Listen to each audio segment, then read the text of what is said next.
Hi, this is Chyler Leigh, and I am Living Eco. You were actually on a PSA a couple of years ago. Can you talk a little bit about that PSA and how you became part of the Thirst Project, or why you're here today? Yeah, I did a PSA last year with J.R. Bourne, who's on MTV. And so he and I just are really passionate about the cause. And with Seth, I've known Seth for a few years now, and I think he's just an incredible human being with a huge heart and has really not just said he wants to do something, but has done it, and has done a phenomenal job with just really raising awareness and funds. They've done an incredible job.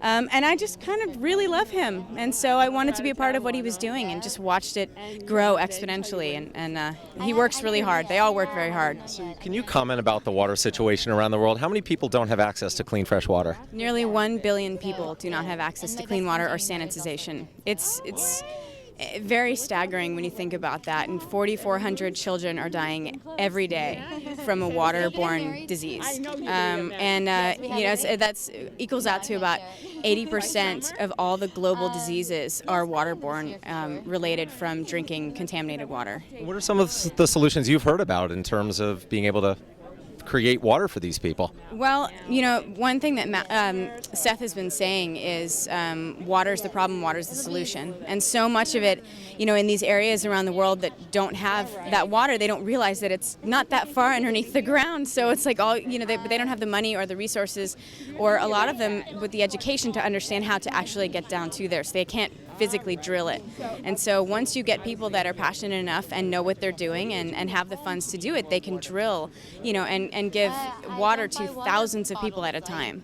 Have you ever been over to a developing country and seen this? I haven't. It's been something that I've really passionately wanted to do for the past several years, and it's a little hard. I've had 3 kids in a very short amount of time, so it's like every time it's like, I just couldn't get there yet. But that is my plan this year, is to be able to get over, and hopefully get over with Seth. My husband and I have funded a well in Swaziland, and I want to get out there to see that well and just see the people that it's affected and just meet them. And how much did that well cost you? It was a lot. It was a good well. I think the one that we got, we've gotten 2 different ones. The one that we got was 15,000.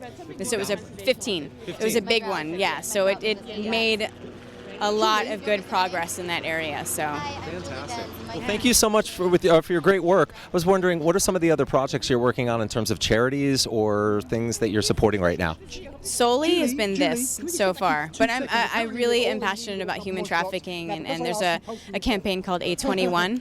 And so I've worked with them over the years, but really primarily this has been where I've put my heart and my focus. Perfect. Well, thank you so much for spending World Water Day with us.